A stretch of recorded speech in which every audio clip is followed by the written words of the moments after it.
My guest this morning is John Newman. After appearing on Rudimental's Feel the Love in 2012, he went on to record the brilliant single Love Me Again. This has led to him recording with artists including Jessie J, Ollie Murs and now Calvin Harris. Good morning, John. Hello. How are you? I'm very good. Yeah, so let's go all the way back to where your kind of music stemmed from. What kind of got you into the music? Who puts these briefs together for radio? Me. It's like the introduction's amazing. That was all me. Jessie J, Ollie Murs and Calvin Harris. It's All amazing. your showbiz friends now. It's amazing. Where did my music start? I was a little kid trying to shy away from the social aspects of a small town in the north of England. And I just wanted to... It was either sitting in a shed and building anything I could weld together, like go-karts or bikes, or it was hiding in my bedroom and producing hip-hop and house tunes. And the only time that I'd kind of come out is when I wanted to play my tunes.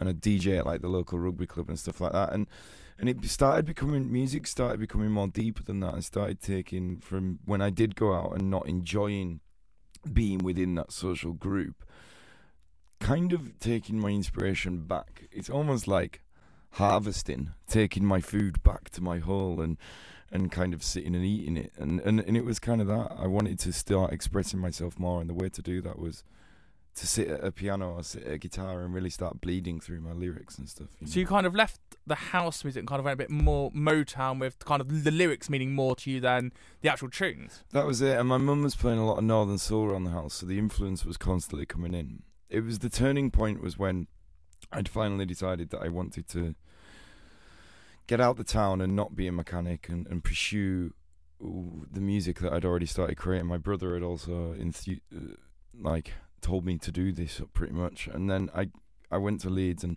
when I got there I lost two of my best friends in a car accident, and music then went from me singing down the phone to impress girls to needing to write it. What is the difference between wanting to write it and needing to write it?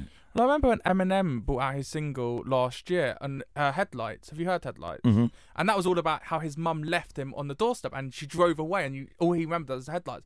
And I listened to it as a normal song on the radio, and then suddenly someone actually literally spoke me through the lyrics, and I was so shocked, and it just changed the emotion completely. And talking of Northern Soul, in the 1980s, that really was a big period of music, and that's kind of the defining moment. So what kind of influences were you taking? You know, who were you listening to? I think that's quite an amazing thing that we just spoke about, where lyrics, it's like Love Me Again was quite a heartbreak of misery, where I'd kind of been smashing up this house and living by myself, and then I couldn't handle it anymore and had to go and get the girl that I was missing back because I'd made a mistake, and the first little bit of fame had got to me and I'd done some stupid things. And it was like, I love the idea of it just being covered up by a great big pop melody, these lyrics, and there's so many great songs like that.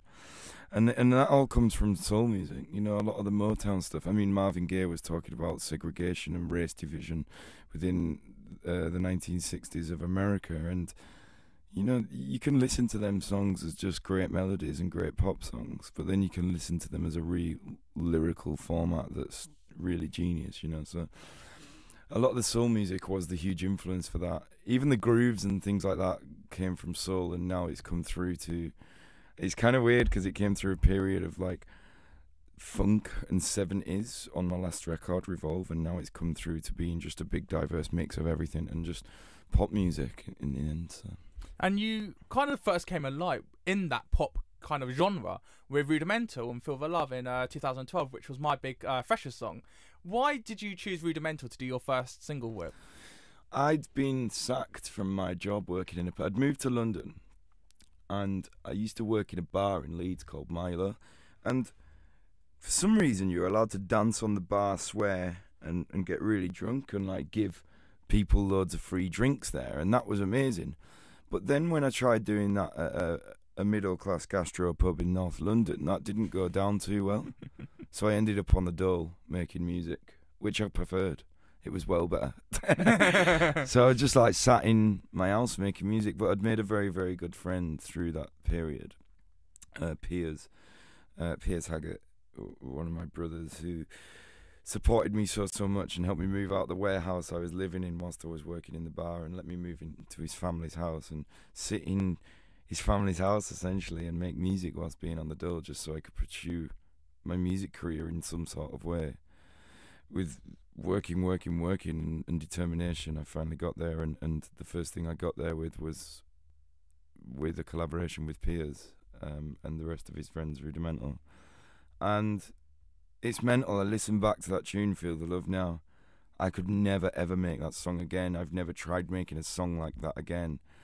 It was just what it was. I think for me, it's one of the defining songs of this kind of decade of music for tens, purely because in the middll it goes, all I see is true, and everyone sings along with it. And I love that bit that I like to pretend I'm a radio presenter and kind of go, and everyone sing now. And I can just imagine that in a nightclub, just kind of going off. And it's just amazing, that song. It was the first kind of grouping of a crowd chanting in songs and stuff like that in this little area of generation that we're in now. So there was some other bits in there as well that kind of, I mean, the drum and bass thing, it kind of sparked off quite. I know we've had drum and bass for so long, but it kind of dipped down a little bit and yeah, kind of in that commercial aspect, yeah. It wasn't hitting main time radio. So, and since Rudimentary, you've worked with Sigala, Rihanna, all these great names. What have you learned from them? What message have you taken away? Nothing. No, I'm joking. I'm still stubborn and still do my own thing. But that's probably a good their thing. writings in a respect, because Rihanna's one of the greatest kind of songwriters we've got of this generation. Is there any kind of messages you've taken away? I think I've taken the most from Calvin. To maintain your self-pride and maintain what you do and go with your gut instinct and be honest.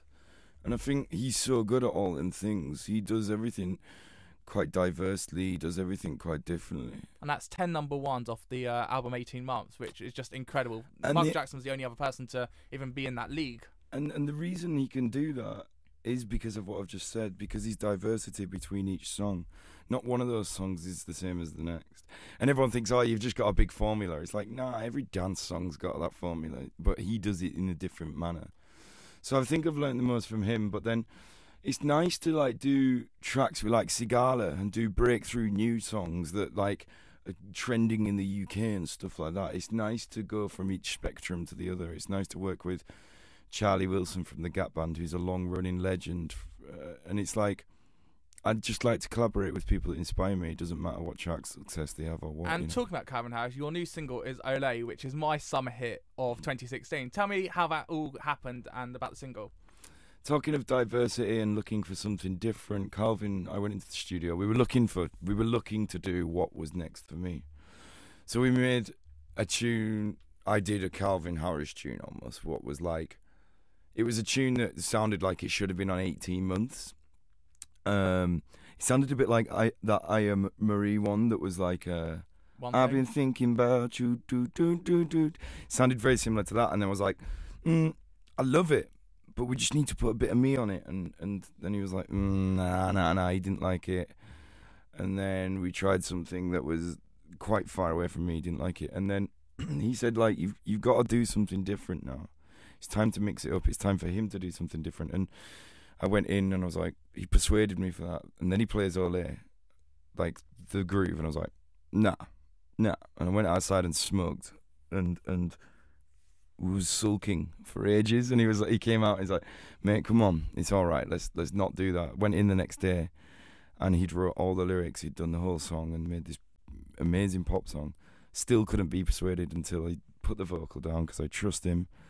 And it's just grown and grown and grown, and now it's a song that's part of my catalogue that I love so much. It's become one of my babies, and I can relate to it so strongly, you know. You've also had problems in your personal life recently, as you had a brain tumour that has since returned. Yeah. Curveball.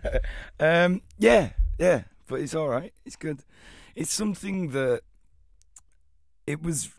The reason was I could either drip feed the information to certain individuals and people that are close to my life, bit by bit, or I could just tell everyone at once. And I feel like my fans and the people that buy my music are just as close as my record label and everyone else that needs to know this information. How it happened is I was in an interview, I got very comfortable in that interview, And I kind of just turned around and said, yeah, I'm well, you know, my thing's back, but da-da-da-da. And that's not going to get missed in an interview. That's like dropping that you slept with Justin Bieber in the middle of an interview. And it's like, she obviously picked up on it. It just grew and grew and grew, and I had to respond. And I just feel so much better. Because A, I can bring awareness to people that are in far worse situations than I am. B, everyone knows I'm not hiding anything now. I don't feel like I'm hiding anything. I feel like I'm still being honest to myself and honest to other people. And C, it's helping me deal with it, almost being able to talk about it and not hide within myself, not put it to the back of my mind. I can show it with positivity and talk about it and turn it into a different manner. And it's always better to talk about things, you know. So it's all good. I've been monitored for a long time since the first time. It's come back. Yeah, they've known this for a year. They've told me last year. I've known for about a year. It's nowhere close to as bad as it was the first time, because that was something that was totally missed. I just too stubborn to go to the doctors and missed it, and it got too big, and then we just got it out. And this time I've got to have a bit of radiotherapy. I've got to get started. But the incredible thing is that A, through this period, I can bring awareness to other people in worse situations, and B, when I do get to the end of this period, it's done. I don't have that anxiety sitting on me constantly, knowing, you know, it's like cheating on somebody. Like, you always know you've done that, and it's always on your shoulders. And what is the awareness? What are the signs someone should be looking for? It's hard, and especially when it's in the pituitary area, because and if it's benign, it'll be slow growing. I mean, it was a bit late for me. I'd got to a really kind of urgent point and needed operating on the first time. This time I've been monitored, but I started going blind, I started getting dizzy and started slurring my words a little bit, and I didn't even notice any of this. I just thought that I drank too much the night before every night. So it's something that I think what should happen is within the NHS, within health groups and things like that, I think, and with the Brain Tumor Trust and everyone like that's built around that, they are helping, but I feel like there should be more tests for these things. I don't feel like there's enough tests on people unless people going to the doctors and say, I don't feel well, you know. I think people should be on regular checks for these sort of things, and an MRI isn't going to hurt. A full body MRI isn't going to hurt somebody once a year, you know, or less. But yeah. Has it impacted your music at all now? I wouldn't normally do that. I don't think that here on radio anybody would want to play a song that talks about dying, or talking about the fear of dying, or stuff like that. And I always thought that the first time, and I was like, nah, I can't write about hospital beds and things like that. And then this time I was like, nah, it's back to that thing of what I was doing in Leeds that we spoke about. I was like, I should definitely be able to release whatever music I want to release, and whatever lyrical content I want to release. So at the last festival I did, Sergit Festival in Hungary, Budapest, I premiered a brand new track that's just me and on acoustic talking about the subject, and it feels amazing to be able to scream that out to so many people. Well, thank you so much, John, for coming to talk to me today. Ole is going to be the big hit of the summer. It's out mid-September, playlisted, but get it now because you're going to hear it in all the clubs whilst you're abroad. Thank you, John. Thank you, such a pleasure.